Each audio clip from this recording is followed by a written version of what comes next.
दोस्तों 10 sixty news में आप सभी का स्वागत है। मैं कवि मुकेश। अभी मैं हटिया मोहल्ला के जो दरबार हाउस है उसी के परिसर में मैं मौजूद हूँ। यहाँ पे आप देख सकते हैं हमारे पीछे भव्य पंडाल का आयोजन किया जा रहा है, बनाया जा रहा है। तो यहाँ पे जैसा कि मुझे बताया गया है कि यहाँ पे श्री मद्भागवत गीता का कथा होने जा रहा है कल दिनांक 2 अक्टूबर 2023 से।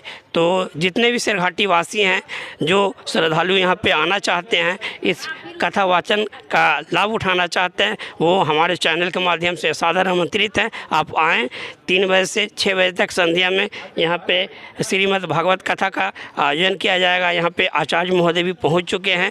तो उन आचार्य महोदय के कथा वाचक का आप सभी शहरवासी लाभ उठाएं। और यहाँ पे जो आचार्य महोदय आगे आए हुए हैं, मैं उनसे भी आप लोग को रूबरू कराना चाहूँगा। तब तक के लिए आप लोग बने रहें। हमारे सिरघाटी शहर में यहाँ पे हटिया मोहल्ला जो दरबार हाउस है, यहाँ पे कथावाचक के रूप में हमारे आचार्य महाराज वृंदावन से चलकर कृष्णा महाराज जी यहाँ पे आए हुए हैं। तो मैं इन्हीं महाराज जी से जानना चाहूँगा, सर ये जो भागवत कथा का आयोजन किया जा रहा है, ये कब से कब तक चलेगा? 2 तारीख से 8 अक्टूबर तक ये कथा है और 9 अक्टूबर को हवन पूर्णाहुति के साथ विसर्जन किया जाएगा। जी, तो हमारे जो शहरवासी हैं, जो शहर में रहने वाले लोग हैं, उन्हें आप क्या कहना चाहिएगा? उन्हें ये भागवत कथा सुनने से किस तरह की लाभ मिलती है?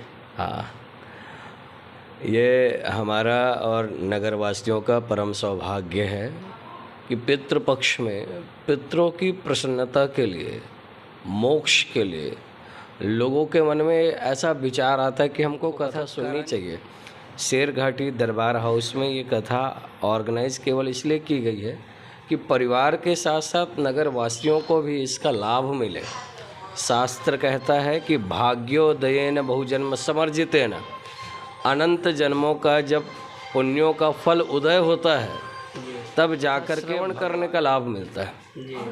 उसमें भी अनंत जन्मों का फल जब उदय हो तब अपने नगर में कथा कराने का सौभाग्य प्राप्त होता है। और जब प्रभु की विशेष कृपा हो जाए, भगवान विष्णुपाद के चरण कमल में बैठ कर के और बाबा विश्वनाथ का आशीष लेकर के पतित पावन इस कथा को हनुमान जी के द्वारा सभी जनों के कल्याण के लिए ये दरबार हाउस में गुप्ता परिवार के द्वारा इसको कराई जा रही है। तो यहाँ के लोगों से मेरा अपील है कि अधिक से अधिक संख्या में अपना कल्याण और पितरों के मोक्ष के लिए अवश्य आएँ, कथा श्रवण करें और प्रभु की विशेष कृपा के पात्र। हमारे आचार्य जी और यहाँ पे जो इस कथा के आयोजक हैं प्रभात अंकल, तो मैं उनसे भी बात करना चाहूँगा। ये हमारे प्रभात अंकल जी हैं। इन्हीं के सौजन से सिरघाटी में जो हटिया मोहल्ला है, यहाँ पे दरबार हाउस में भागवत कथा का आयोजन किया जा रहा है। तो मैं अंकल से जानना चाहूँगा, अंकल आपके मन में ये भागवत कथा करवाने का जो आयोजन आया, ये कहाँ से आया, भावना कहाँ से आया? भागवत कथा सुनने की इच्छा हमको अयोध्या जाते समय रास्ते में हुई। जा रहा था श्री रामलला का दर्शन करने, तो रास्ते में हम लोग आपस में बात करते जा रहे थे। तो हमारे साथ एक सज्जन और थे, हमारे दामाद लगते हैं, उनका नाम है श्रीकांत गुप्ता। तो उन्होंने कहा कि चाचा जी आप अपने घर पर श्रीमद् भागवत कथा का आयोजन कीजिए। तो ठीक है मेहमान, हम लोग आ रहे हैं भगवान राम का दर्शन करने और कृष्ण की कथा सुनेंगे, तो इससे अच्छा और क्या हो सकता है हम लोग के लिए। और जो शहरवासी वो भी लाभान्वित होंगे जरूर। हमारे घर पर आज से 50-60 साल पहले 1960 के लगभग में मेरे दादाजी स्वर्गीय बाबू परचतन लाल जी के द्वारा श्रीमद् भागवत कथा का आयोजन हुआ था। उसके बाद फिर कभी नहीं हुआ। तो अगर आज हम लोग यहाँ पर भागवत कथा का आयोजन कर रहे हैं, ये कितने दिनों के अंतराल में ये भागवत कथा आपके द्वारा ये आयोजन किया जा रहा है? कितने सालों का अंतराल? 1960 से आप जोड़ लीजिए कि करीब 60 साल उधर और 60 साल के बाद हो रहा है। अच्छा, ये हाँ, भागवत कथा का आयोजन, ये सौभाग्य प्राप्त हुआ। हाँ, ईश्वर की कृपा है, उनकी इच्छा से इस काम को हमारे द्वारा संपादित किए। और कृष्ण लीला सबको सुनना चाहिए। सनातन धर्म में कृष्ण से बड़ा परम गुरु कोई है नहीं। कृष्ण का ही स्वरूप है, राम भी विष्णु भी हैं सब। तो हमारे यहाँ तो सनातन धर्म में विष्णु ही सर्वोपरि हैं। जी वैसे तो महादेव देवाधिदेव हैं, लेकिन महादेव और विष्णु में कोई अंतर नहीं है, जी दोनों एक दूसरे के पूरक हैं। जब भी आप पढ़ेंगे, कोई भी धार्मिक कथा पढ़ेंगे, तो विष्णु और शिव जी दोनों एक दूसरे के पूरक हैं। जी ब्रह्मा की पूजा हमारे यहाँ होती नहीं है, पूरे भारतवर्ष में सिर्फ पुष्कर में ब्रह्मा जी का मंदिर है। जी और सनातन का वो शिव और कृष्ण या राम या विष्णु जिस रूप में भी हो, उन्हीं की पूजा करते हैं। इसके अलावा मातृशक्ति की पूजा तो जन समुदाय के लिए आवश्यक है।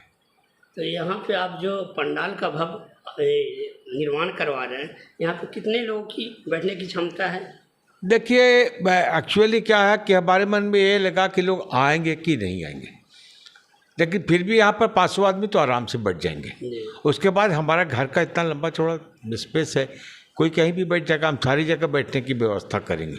जी कल पूरा सब तरफ से वेट कर देंगे, सफाई भी और चादर दरी सब बिछवा करके। जी अच्छा, तो जो हमारे शहरवासी जो सनातन धर्म के लोग हैं, जो आराम से आइए। जो आना चाहिए कथा का हम तो लाभ उनको उठाना निमंत्रण चाहिए। देते, आपके माध्यम से जन समुदाय को निमंत्रित करते हैं कि आप आइए, कथा सुनिए। और सबसे बड़ी बात है कि इतने ओजस्वी ब्राह्मण कान्हा जी के द्वारा भागवत कथा का श्रवण करके रस, उनकी कृष्ण की रास लीला का आनंद लीजिए, उनके विवाह प्रसंग का आनंद लीजिए, उनके भाव स्वरूप का आनंद लीजिए, कालिया मर्दन का आनंद लीजिए। आप डूब जाएंगे। बहुत अच्छे वक्ता हैं, जी हमने इनका वीडियो देखा है। से कथा कहते हैं, आप सुनना चाहेंगे, बैठ जाइएगा तो उठ नहीं पाइएगा। जी बस हमारा सौभाग्य है कि ये पूजा करने का हमको अवसर मिल रहा है, और हम क्या कहें, ईश्वर की कृपा है। सब तो उनकी चाहत से ही होता है, हमारे चाहने से कुछ नहीं होता है। देखिए, हम जब घर से निकले थे तो इस बारे में सोचे भी नहीं थे, जी और अयोध्या जी के रास्ते में हम लोगों के बीच में ये बात हुई, और ईश्वर की इच्छा से क्या जो संपादित होने भी जा रहा है। मुश्किल से आपको लगता है कि 6 महीना के अंदर सब कुछ हो गया। ठीक है, ये गाना जो है उसके माध्यम से हम यही कह सकते हैं कि प्रभु आपकी कृपा से सारा काम हो रहा है। हाँ, जी प्रभु आपकी कृपा से ही मेरा सारा काम हो रहा है। जी काम तो आपका ही प्रभु, सिर्फ मेरा नाम हो हो रहा रहा है। है, जी। काम तो आपका है प्रभु, हम थोड़े कुछ कर रहे हैं।